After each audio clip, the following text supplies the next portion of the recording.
Good morning, Quad Cities. We got a great show for you today. I think we're going to get things going pretty quick here. And what I want to do is I want to make sure that we kind of give our announcements and things before we get started. Announcements today include, of course, our weekly weight loss seminar Tuesday evening at 6:30. Had a great group this last week. They all became members of the weight loss team, and I'm telling you, it's really, really great to be involved with such a thing on a weekly basis. What we're going to do is we're going to uh, just give you a little bit of a couple figures here. In December, get this, in December, the total lost at the Welcome to Health Weight Loss Clinic was 382 pounds total.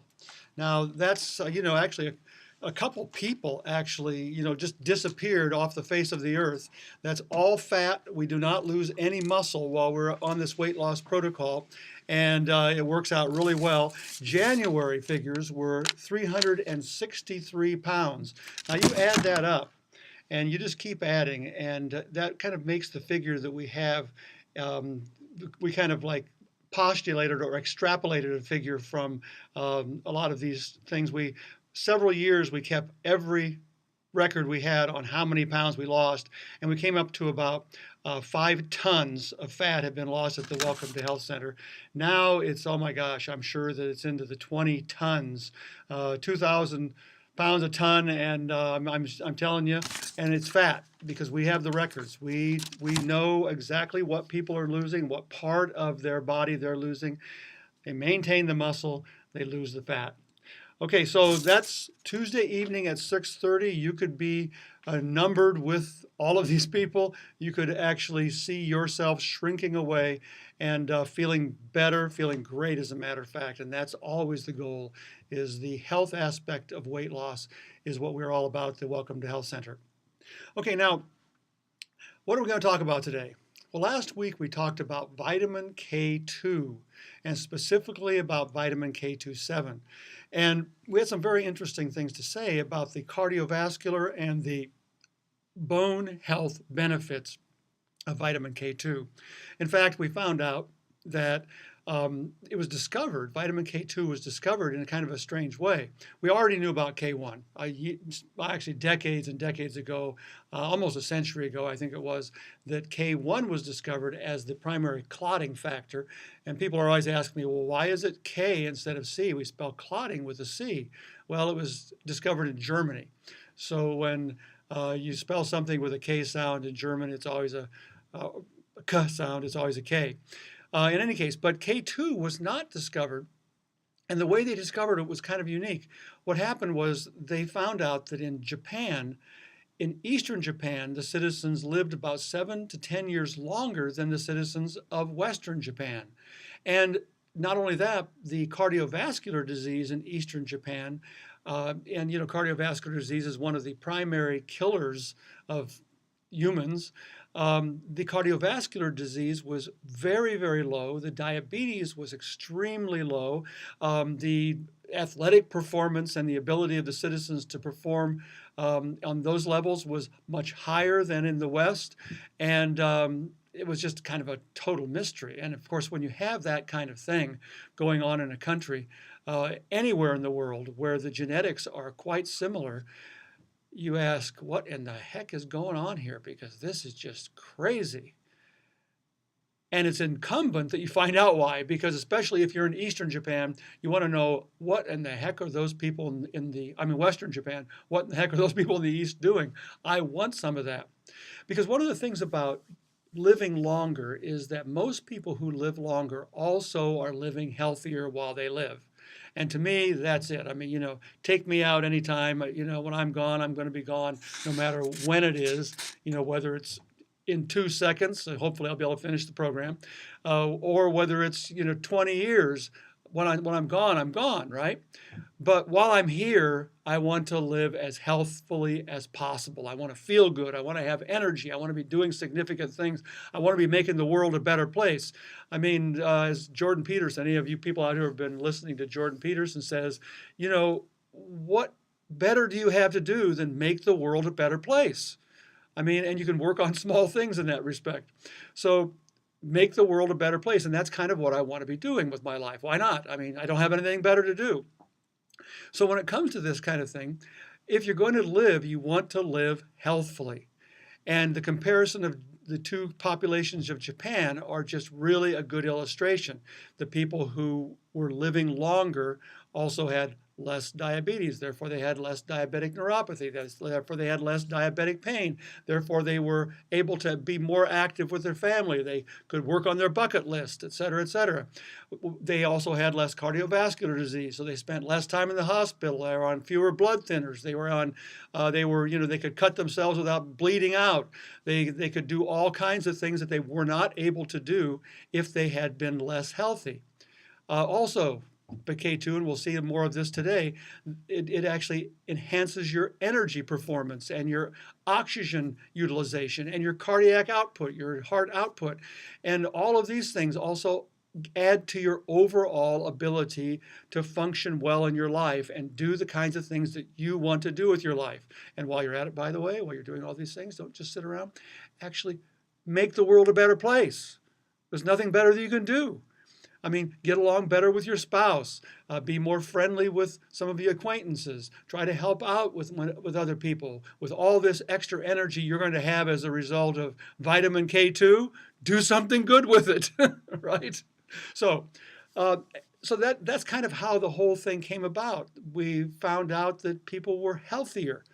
And by the way, interestingly, and you can look on the internet for this too, because they found out that what the Japanese in the East were actually eating was a food called natto.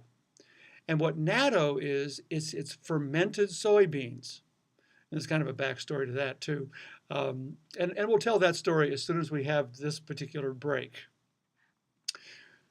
Okay, we promised to tell you the little story about how this fermented soybean thing came about. And by the way, when you go on the internet, look up first taste of natto.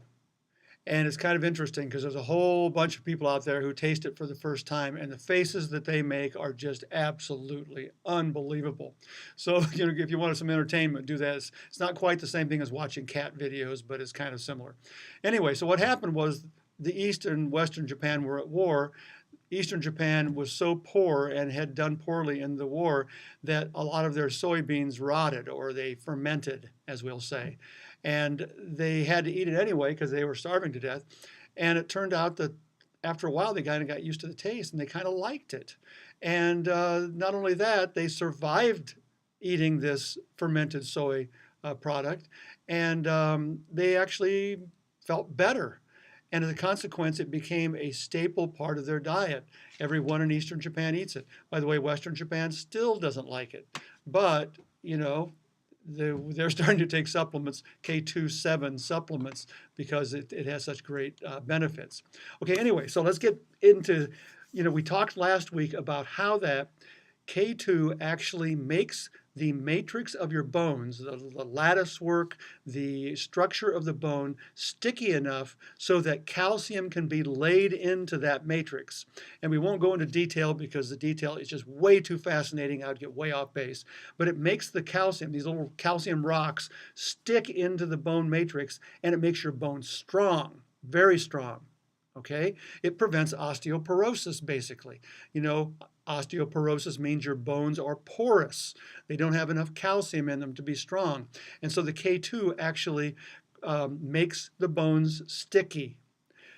Now, but what it does something else too, because they found out that in the arteries where you don't want calcium in your soft tissues except for functionally, because the calcium in your soft tissue makes them hard, makes them non-flexible. And so the blood vessels, by the way, which you want to be very flexible, because if you need higher blood pressure, you want them to be able to squeeze down on the blood and push it into the muscles. If you're being chased by a pack of wolves or a tiger or something, you want really good high blood pressure to make sure that your tissues are getting lots of blood really fast.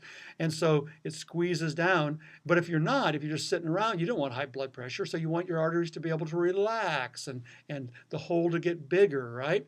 Well, that doesn't happen if you have calcification in your arteries because the tissues are stiff. And what they found is that people that do not have arterial calcification or arterial sclerosis, the ones that don't have that have high K2-7 in their arteries. That means that the K2-7 actually in this particular case kind of unglues the calcium from the arteries and allows it to go back into circulation where it can be put into the bone. In fact, one of the big problems that we discovered after recommending high calcium intake in conjunction with higher vitamin D intake is we found out that people were actually having heart problems more often. And why were they having heart problems? And by the way, their bones weren't getting the calcium either. They were having more heart problems because the calcification of arteries in the heart was a problem. And we'll see another problem too in just a little bit. But that was causing more heart attacks. And of course, we were taking the vitamin D because we thought we were making ourselves healthier, and it turned out that it was causing problems. Now, is it important to take vitamin D? Absolutely, it's important to take vitamin D, because if you're not taking vitamin D, then you're not absorbing calcium into your system the way you need to. But if you're not taking vitamin K2 also, then you've got maybe even bigger problems. Because if you're not taking vitamin K2, then the calcium is not being put into your bones, it's being put into soft tissue. So there's the rub. That's the problem. And that's something that, we need to be paying very, very close attention to. Okay? So K2, very, very important. The supplement that we have at the practice for vitamin D, as a matter of fact, has K2-7 in it. And it's obvious why we wanted to do that, because we want to make sure that it's going to your bones and not to your blood vessels and the vessels of your heart. But that's not where the advantages of K2 stops. And we're going to take another break here for one of our sponsors. But when we come back, we're going to talk about several other aspects of health that K2 intimately expresses. Okay, so we talked about the effect of vitamin K2 on heart health and bone health. But what about the rest of the body? Is it important for that? Well, vitamin K, both K1 and K2, are so important that the body actually expresses a carrying molecule to usher it from our digestive tract into the bloodstream, where the first place it goes is the liver. And when something goes to the liver, you know that it's very, very important. And if it has a special carrier molecule, that means the body is taking no chances. It's actually wrapping it up, and in this case it's a chylomicron, which is a little fat bubble that picks up the vitamin K and ushers it straight to the liver. Now, the first thing that happens, the liver is this incredible chemical lab or chemical factory that transforms things into usable substances for the body. And what it does with K2, the first thing is K1. That's the clotting factor. So what K1 does in the liver is the liver uses as much as it can, then it sends it out to help us so that we don't bleed to death. But K2 actually has so many different functions in the liver that if you're not taking enough K2, then the liver uses it all. And it's kind of like if you imagine a series of buckets, if you have the first bucket's got to be full before the second bucket gets anything. And that first bucket's got a hole in it that's always draining it out, always using what you put in there, right? But you've got to fill it enough that it spills over into the second bucket, which is also draining it out, okay, using it in other words. And then you have to have that bucket full before it spills into the third bucket. And that's kind of the way a lot of these nutrients work, and especially with K2. If the liver is complete enough and has all of its functions taken care of for K2-7, then other body systems will get it. So if you only have a little in your diet, and by the way, if you're eating the standard American diet, namely the diet that consists of fast foods and processed foods, you do most of your shopping on the inside aisles of the store rather than around the perimeter or around the outside. You're not eating lots of vegetables. You're not eating a lot of good, healthy, real food. Then your chances of having enough K2 to even satisfy the liver is extraordinarily low. And as a consequence, your bones, your heart, your energy production, you getting away from diabetes and stuff is just hopeless for you. You've got to start eating well, okay, before you can have enough nutrition to actually take care of your body. But back to K2, because what happens is in the standard American diet, we get almost no K2 and K2-7, almost nothing. If you eat a really good diet, I mean a great diet, lots of greens, good quality grass-fed beef and ocean-raised salmon and all this stuff, you get a really great diet.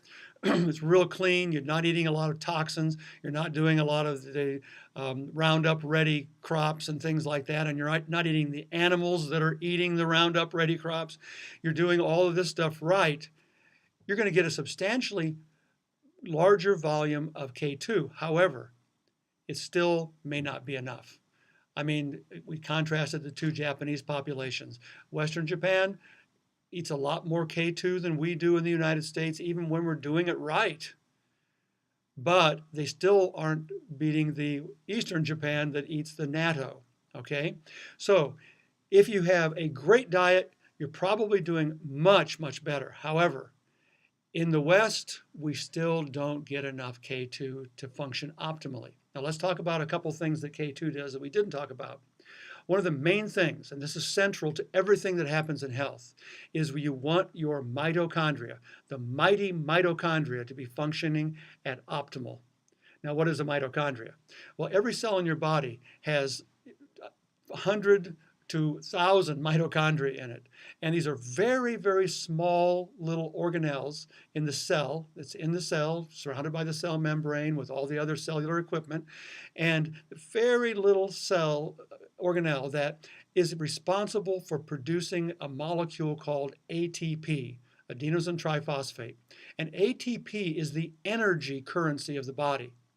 Now, what do I mean by energy currency? What I mean is this: anything that moves, absolutely anything that moves, is fueled by ATP. You raise your arm up, with your finger to scratch your nose. Every minutest movement in that whole thing is fueled by ATP. Every muscle contraction, every thought you have is fueled by ATP. Why? Because every nerve has to pump ions out of itself into the peripheral environment so that there's a electrical differential between the inside of the cell and the outside of the cell in order to send a nerve impulse or an electrical pulse through the nerve. If you don't have that, your electricity breaks down. Your nerves don't work. You can't have a thought. Okay, in fact, you go unconscious and die if you don't have enough energy to pump electrical ions out of the nerve. So all of these different functions, no matter how minute, in fact, even this, great, get this, there's a picture on Science magazine in their internet section that has a bubble of protein being dragged from the manufacturing part of the cell to the cell membrane to be released into the blood. And it's being dragged by a little rope with feet on the end of it. And those feet are walking up a microtubule, one step at a time, bonding, releasing the last one, the other one comes up there, bonds, and just keeps, it's like walking on a magnetic rope, right? This thing, and it's carrying this bubble up to the surface. What's driving all that? ATP, this little energy molecule, and that's all made in the mighty mitochondria, this little furnace that burns sugar and fat and turns it into usable energy for the body. It's absolutely magnificent. Go online and look at some of those movies, because just put in mitochondria, ATP utilization, and you'll get some absolutely amazing photos, actually animations of what goes on inside the cell. In any case, so what is the K2's role in this?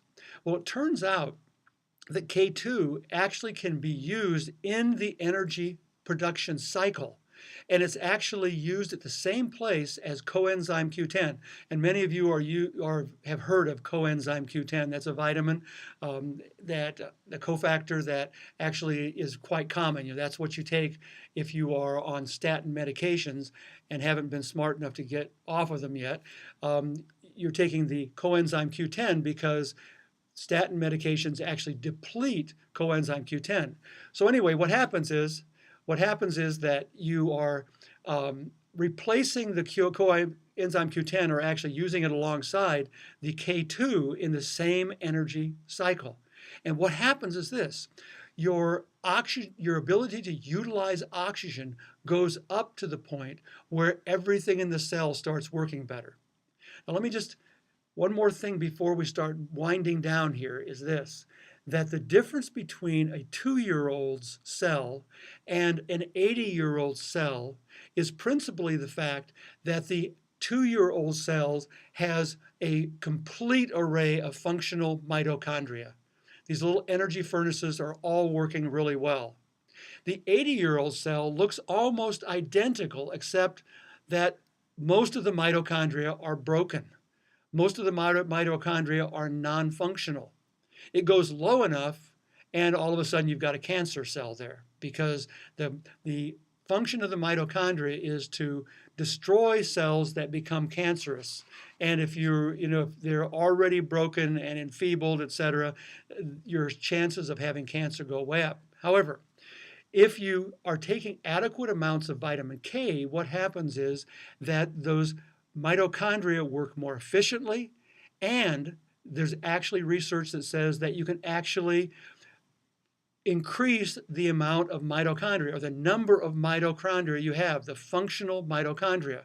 So you increase function and number of this absolutely essential aspect of cellular function. And it is the respiratory part. It is the part that utilizes the oxygen you're breathing right now in every cell of the body and turns it into energy with which you can build health. That's how important it is, and K2 has a vital function in that. We'll talk to you next time. We'll see you at the 6:30 seminar. Thanks for listening. Bye-bye.